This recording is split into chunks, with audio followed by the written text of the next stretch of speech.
It was a normal November morning in 2005 at Campbell County High School in Jacksboro. That is, until the sound of gunfire shattered the calm and changed that small community forever. A student, Kenneth Bartley Jr., just 14 years old, opened fire on his school administrators, killing Assistant Principal Ken Bruce, wounding Principal Gary Seal, and Assistant Principal Jen Pierce. On this episode of Behind the Headline, we revisit that tragic day, the trial, and the years that followed through the eyes of the journalist who covered the stories. It all began 20 years ago on November 8th. November 8th, 2005, Campbell County High School goes on lockdown after Kenneth Bartley shot and killed Vice Principal Ken Bruce, a retired lieutenant colonel in the Army. The 14-year-old also shot Principal Gary Seal and Vice Principal Jen Pierce. In my 30 years of law enforcement, it's probably the worst call I've ever received. Within days, he was facing charges of first-degree murder in juvenile court. The shooting shocked the community. The school closed its doors for nearly a week. 2 months later, in January, Seal and Pierce returned to work to hugs and well wishes from their students. We think about it every day, every hour, whatever. It always stays in your mind, but getting back to normal, that's a big task and a big job, and these students will help me to do that.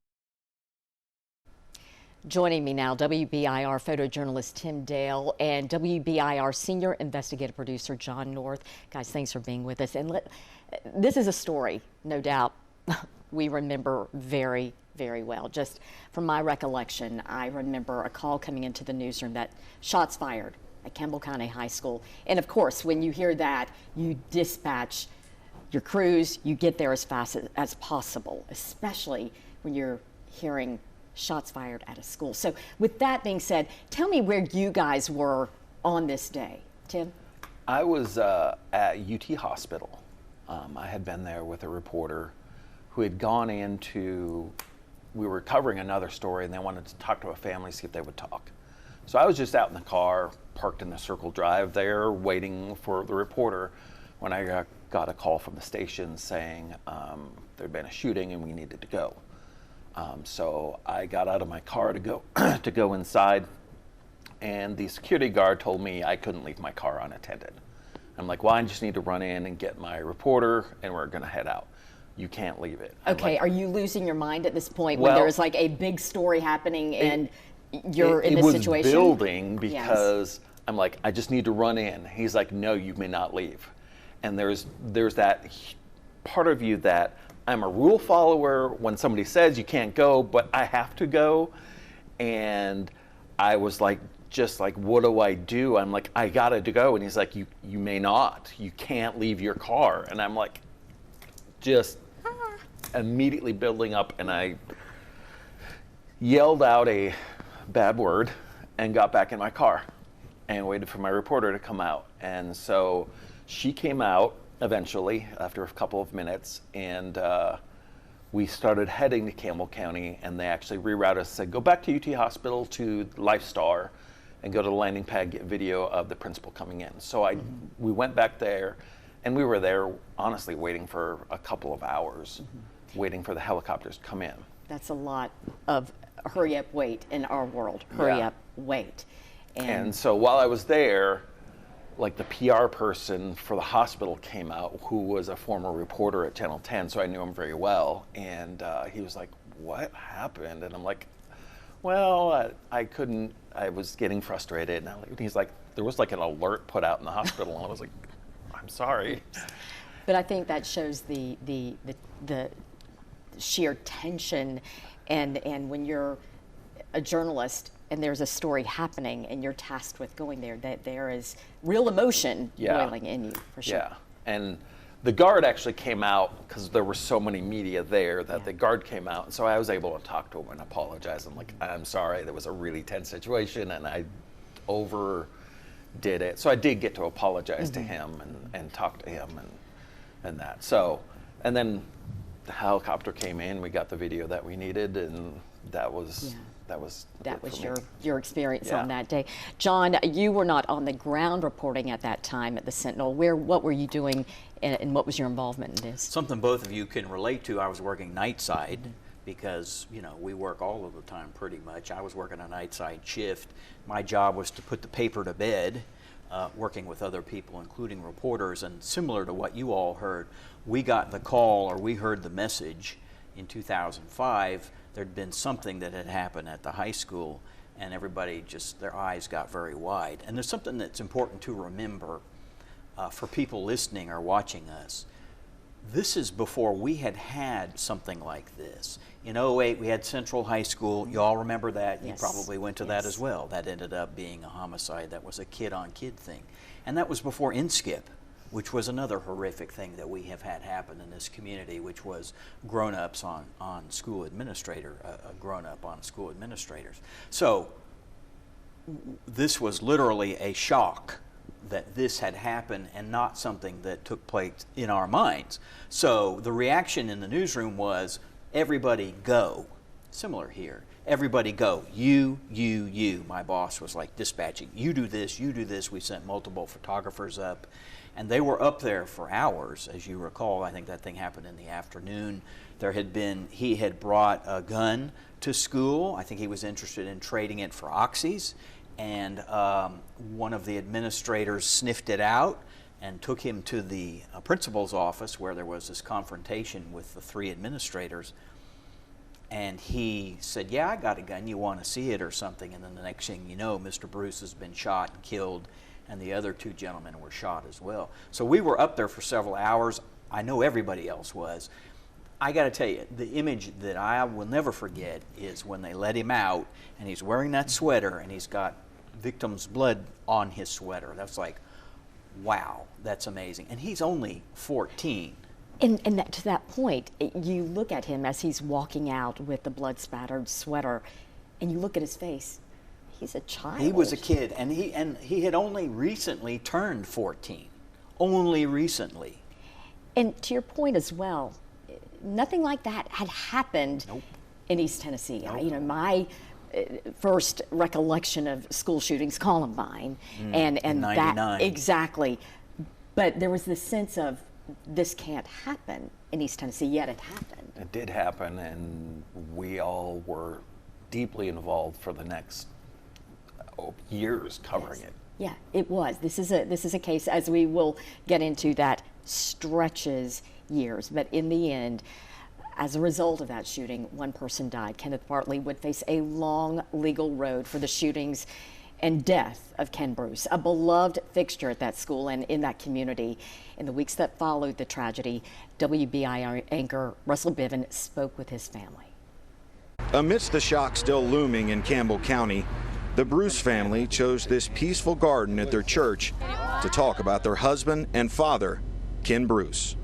He believed in 3 things: God, family, and country, and he lived that every single day. Ken, who leaves behind wife Jo and 2 sons, Patrick and Chris, was shot and killed Tuesday at Campbell County High School. The family says that was just a moment in Ken's abundant life, not how he should be remembered. He made a difference for these children and these teachers and their parents, and he made a tremendous difference for all of us. We had a gift that most people will only imagine. Ken, who loved the water and outdoors, lit up a room, they say, and had all kinds of one-liners. Those memories are helping the family get through these tough times today. In the morning, he would go, "Honey, I need the bathroom. You cannot be as slow as the toothpaste. Hurry." He brought joy to us, all of us, always. He always wanted to make sure we were taken care of. And, you know, we thought we were planning for the future, and we were. We just didn't know how quickly it was getting here. Joining us now, my colleague, partner in crime, we'd like to say, John Becker. John, in 2005, when the shooting happened in Campbell County, you were not working here. I was at the NBC affiliate in Portland, Oregon, and you both talked about Columbine being kind of the country's moment of school shootings. For me, it was a year before that.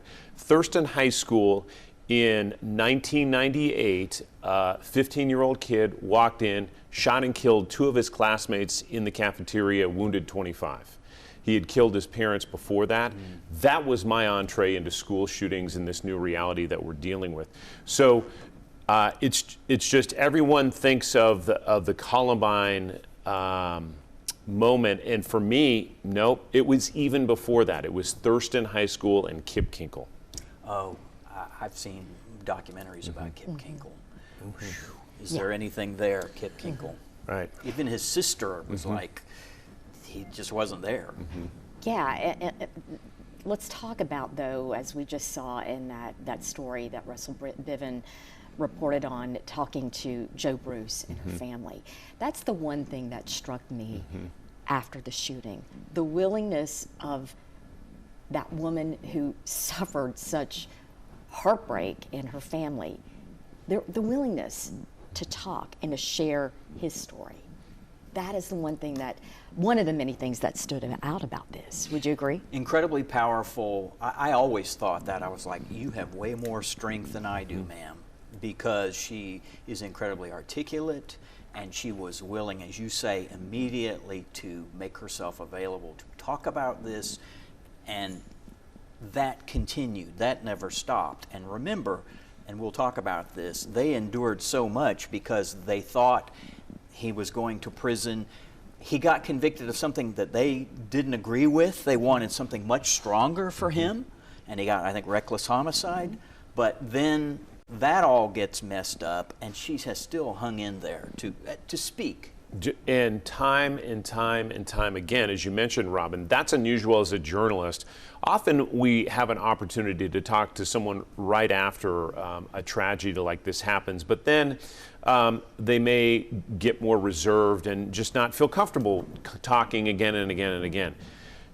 Jo Bruce, to the moment I asked her just a couple of weeks ago to sit down again, said yes. And I will say the assistant principals who were wounded in this also talked immediately after the shooting. I know you're showing some of this, and we'll talk about the documentary that's going to focus on this that we'll be able to stream on WBIR+, but you'll see just in the weeks after the shooting, they talk as well, and they talk after the courtroom proceedings as well. This was unusual from a journalist standpoint to have that many players so close to this talk. Because that is, I think, one of the hardest things, the more challenging things to do in a situation, in a story like this that you're covering, is number one, approaching the family initially, and number two, developing that relationship. But in this case, we were able to develop that relationship, which is ongoing, for sure. Let's talk about, you picked up this story in 2006 when you came. You were part of it, the community response. One thing that we were talking about prior to taping this is that you heard from someone. This is their 9/11 up there. This was their 9/11. That's the words they used when they talked to some of our reporters on the scene in the immediate aftermath of this. And that really struck me because this is a small community. Campbell County has something like 40,000 people in it. Maybe 7,000 live in La Follette. This is a rural community that neighbors know each other, and if they don't know each other, they know of each other. And so that struck me as well about this story as a reporter and journalist, going into that community and having people willing to share what this meant for them and the impact that it had on them as a broader community. And from the newspaper perspective, because at that time, once again, you were at the newspaper, the same. It's about getting your reporters, once again, you were an editor at the time, but as a team, you have to immerse yourself in that community to get a true sense of the story going forth, right? That's how you really cover the story, is by sort of being, if you have the luxury of having people you can assign and saying, you know what, we want to talk to you, but if you don't want to do it today, we'll do it whenever you want to do it. But we always tried to make sure, you know, we had people spending a great amount of time up in Campbell County, La Follette, especially, as John says, it's a small town, everybody knows each other. We want to advance this story. As we mentioned, it was a long legal road for Kenneth Bartley. In March of 2006, months after the shooting, he agreed to be tried as an adult. Later that year, though, he pleaded not guilty to the charges. The judge recused himself from the case, But just as Bartley is set to stand trial in 2007, he changed his plea to guilty, and he agreed to spend 45 years behind bars. But then he tried to withdraw that plea just 2 months later because he said he was uninformed about the consequences, was not allowed to talk to his parents about the plea deal.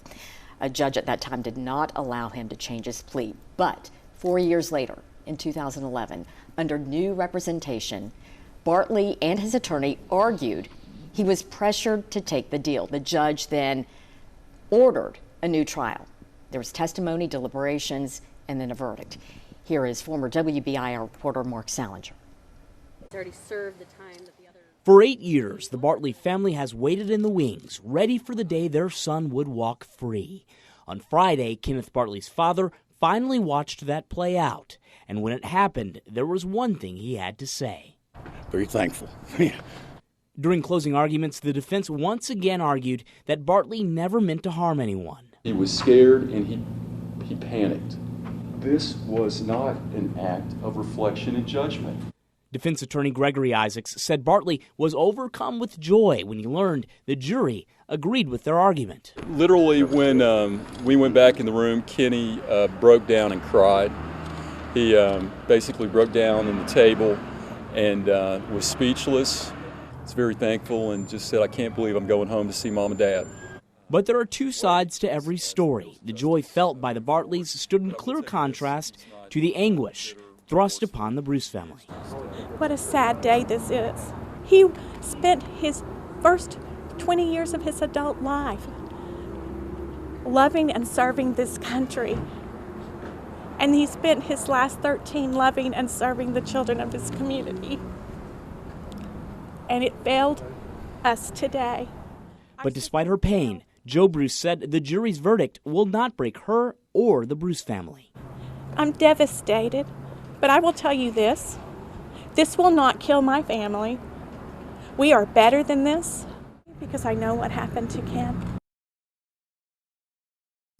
Kenneth Bartley found guilty of reckless homicide in Ken Bruce's death. As we mentioned, the family wanted a much, much stronger conviction and didn't get it. They got no relief. You were saying that. First they lost or had loved ones go through a horrible ordeal, and things never got better for them. I mean, they got no justice, if you will, and that's something that you hear if you're at any trial, we just want justice. Mm-hmm. They didn't feel like they got it. Jo Bruce said, we are better than this. Mm-hmm. She had a point. Let's talk about the courtroom and some of the things that played out. We saw the end of the trial with the verdict, but things played out in the courtroom, obviously leading up to that. Well, and Robin, you said it in the setup to Mark's story. This was so protracted from the shooting to ultimately what we saw 8 years later, and then all of the in between. The I'm guilty, no, I'm not guilty, let's do a new trial, let's go to Chattanooga, I have a new attorney. All these iterations over 8 years, and just think about the pain and the burden that puts on everybody involved. It was just extraordinary, I think, for journalists to cover. It was like, well, what's next? I was looking back at some of our stories, and we were talking to our legal analyst, Don Bosch, like, well, now what? And he's like, well, here are the options. And he would run through a list of options. And you mentioned that Kenny Bartley took the stand when Greg Isaacs, a noted defense attorney who became his attorney to represent him in this trial in Chattanooga. And this is what Isaac says to Bartley: tell us what's going on. You're 14 years old, you're in the office. And then he says, I've got a gun, I'm right next to Seal, the principal there. He's scared, says he was nervous, started panicking. And then Isaacs asks him, were you aiming or were you just shooting? And he says, I was just shooting. And Isaac says, do you recall ever aiming the gun at anyone? And he says, no. And then what struck me is one of our affiliates spoke to a juror after this verdict, and the juror says they didn't come close to even changing anybody's mind. They know that it was anything. There wasn't any intent at all. He did not wake up that morning, put his pants on and say, I'm going to kill somebody today. And John, when you hear that from a juror, what is that? You're the legal expert among the three of us. There's a burden of proof that the prosecution bears in a case like this. Yeah, if you're the prosecution, you're like, oh wow, we didn't strike any chords whatsoever. If the jurors are like, never moved us off thinking that this was just something that happened in the spur of the moment, you know, jurors can then suddenly say, oh, I bet there was a tussle for the gun, it probably went off accidentally. Forensically, there's disagreement about whether that's what happened, but it doesn't matter if that's what is in the jury's mind, if that's what they hear. It's like, you know, the defense did a good job. They were effective. Well, to that point, let's talk about the defense. Isaacs. He did a terrific job. He did. I would talk to him sometimes leading up to this, and he would say, he should never have been allowed to plead guilty. It should never have been allowed to have happened like that. They gave him a split second to make this decision, and he did it by himself, and that's just not the way things are done. Greg is right about that. You, especially a juvenile, my goodness, you need counsel in a situation like that. Greg did a great job, and he's continued to off and on represent him in other things. In the immediate aftermath, he spoke to reporters, and this was the quote that we have from him. Literally, when we went back in the room after the verdict, Kenny broke down and cried. He basically broke down on the table and was speechless, very thankful, and just said, I can't believe I'm going home to see my mom and dad. You know, and this is always, I mean, obviously, he, at that point, being tried as he was, his name was out there. But in other situations like this, when we're talking about someone of this age, you know, you don't disclose their names. You don't get into the details, but this was a totally different case in which this young child's, well, not young child, but young man's life was played out in front of not just East Tennessee, but really the nation, because this captured nationwide attention. And not only him, but his family too. Yeah. Interestingly, he and Greg sat down with the News Sentinel and did an interview soon after that, and he said, I don't want to be remembered as the Campbell County school shooter. I want to do something different with my life. Is he? I mean, is he still remembered as the Campbell? I think he is. Yes, absolutely. And I will just build on that and say that Joe Bruce, Ken Bruce's wife, hoped the same thing. She wanted the same thing for Kenny Bartley. And she told him that, didn't she? She did. She said she forgave him, as did the assistant principals expressed, this is the way we're going to get through this. And there was an element, I think, in that community of forgiveness, at least looking back at some of the stories we did, and right after the shooting, there was a wall at the school as a fence that became a memorial. And in this particular story, they were interviewing a student, and the student was talking about, I'm praying for those who were injured, for the lost lives, for their families, but I'm also praying for Kenny. You know, he's 14 at the time, and I think that speaks to that community. It was hard to wrap your head around this happened at the hands of a teenager. Still is. Yeah, it really is. Well, Kenneth had other run-ins with the law after his trial, arrested for domestic assault, among other charges. He was then eventually allowed to live with his longtime counselor in Virginia to avoid a jail sentence for violating his probation. That was in 2015. While he was in Virginia, he cared for that counselor's son, and that is when another tragedy happened. Here's former WBIR reporter Jim Matheny. Vienna, Virginia, the town outside Washington, D.C., where Kenneth Bartley has called home since February. That's when a judge allowed Bartley to move away from Campbell County, out of state, and try to get a fresh start while serving out the rest of his probation for a misdemeanor conviction of domestic assault against his parents. And the person who agreed to take Bartley in is Erin Topaski. She's a former counselor who worked with Bartley when he was a 14-year-old. Just after the school shooting in Campbell County, where Bartley shot 3 of his principals and killed one of them. Topaski is not Bartley's counselor anymore, but agreed to give him a home and help make sure he was following the rules. Then on Mother's Day, Topaski's 3-year-old son died at the home where Bartley was living. Erin Topaski and her entire family insist the child's death was an accident involving a fall from some concrete steps and say Bartley was in no way involved. The autopsy results have not been made public yet, but police have not arrested Bartley or implicated him in any way with the death. But because Topaski is now dealing with the loss of a child, she says she decided Bartley should find a new place to live. In a message to 10 News, she wrote, "I asked them to leave because, as you already know, myself and my family are trying to deal with the loss of my son. I am in no condition to be of guidance and support to Kenneth at this time, when I need to be grieving and focusing on taking care of myself and dealing with this tragic loss. I still stand firm that my son's death was a tragic accident and no one is at fault." Topaski went on to say, all of Kenneth's treatment specialists were notified and his attorney, Greg Isaacs, was immediately contacted after she made the decision he should move out. Topaski wrote, "I believe he will be continuing to receive help in the state of Virginia.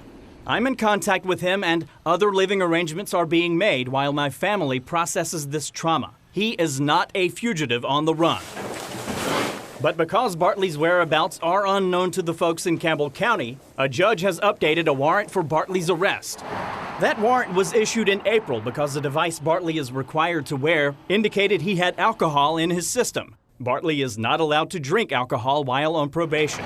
Now that warrant also includes the violation of failing to provide his parole officer a current physical address and contact information. Kenneth Bartley never charged in that child's death, but there certainly was a lot of suspicion. Well, by this point, it's 2015, and we have a lot of history that has taken place with him. And it's just kind of human nature that you would say, what? He's in Virginia. We didn't know that until the shooting, I don't think, and maybe we didn't necessarily need to. And the mother had just stepped away, and he's in charge of the kid. It's Mother's Day weekend. And then we begin to learn more, such as that it appeared there was evidence, medical evidence, that the child had suffered other injuries. So, we were working together that night here when somebody said, "Have you heard that this happened?" And I was like, "You're kidding, right? This can't be." And that's always been my response. It's like, I'll never be settled. Well, we don't know the true answer, in my opinion. The autopsy said that he had suffered injuries at the top of his head and the side of his head. Mom said he fell back from the stairs. There are no satisfactory answers, but nobody has been charged in this case. We do have an interesting letter that we got way back when the state of Virginia investigated the case, and they said they found reason to believe the child had been intentionally abused. The father was always intent. He wanted answers to that. We interviewed him several times, but yet, whether he got answers or not is yet to be determined, obviously. Let's bring everyone up to date. Have you kept up with Kenny Bartley, where he is now? It seemed like we were getting monthly updates on him there for a while, from about 2015 through the next several years.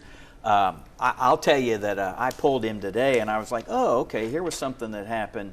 It ultimately got resolved here in Knoxville in 2018, got resolved. He also had some other charges related to domestic situations in the home. I called Campbell County Court today, as a matter of fact, as we're sitting here recording this, and there was a vandalism case, vandalism that got resolved. Now, today is 2025. I'm not aware of anything that's happened lately. 20 years after this happened, almost to the day, we are marking this. He is 34 now, 34 years old. 34. We know you recently sat down with Jo Bruce. How's she doing? Bring us up to date on her. She is still in a school she's been in for years. It was a school counselor and is helping people who are dealing with trauma, and is in Oak Ridge, and just spoke so highly of how the support she's seen from that community and her home community. You know, something I'll mention about her is she took action right after this and worked to get armed SROs in schools, and took that to, there was a big debate about this in Campbell County, and where's the money coming from, and what about this, and she was an advocate for it. She was on the forefront that now this state has an armed officer in every school. She was at the beginning saying we need this, and she said it took some more school shootings for it to happen, but it finally did.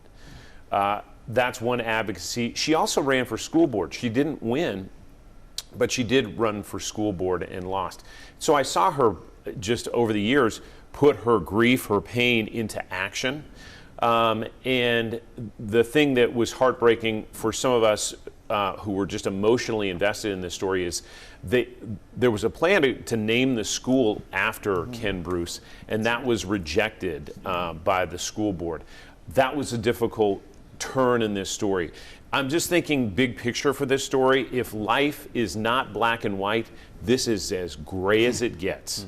This is as gray as it gets. One thing she said in our interview that really struck me about Kenny Bartley was, I did forgive him because you have to. That's what our God calls us to do. I don't forget because I live with it every day, but certainly don't hate him or wish him any harm. And I followed up with, how can people honor your husband? And she said, there was a high school relief fund that was set up and provides a scholarship every year in Ken's name. We are still giving out those scholarships. If you want to do anything to honor Ken, do that. You will help children and fulfill his legacy of service. He was a military veteran. He went into the school system to serve children, and that's what he did until his final day. And you are working hard on a documentary that will be released on the anniversary, close to it. We will include a lot of what we talked about today, and then you'll hear, you've referenced some moments, John, as of you, Robin, that we just haven't heard from these people. You'll hear from classmates, you will hear from teachers, you will hear from members of the community who express their thoughts as this story played out over the last 20 years. Yeah, 20 years. John, thank you both for being here, sharing your insight. And once again, this is another example of the power of local journalism and following a story from the beginning to the next story, to the next, to the next, no matter how long that takes us. All right. Gentlemen, thank you. And thank you for joining us. We hope you'll join us for the next episode of Behind the Headline coming up next week.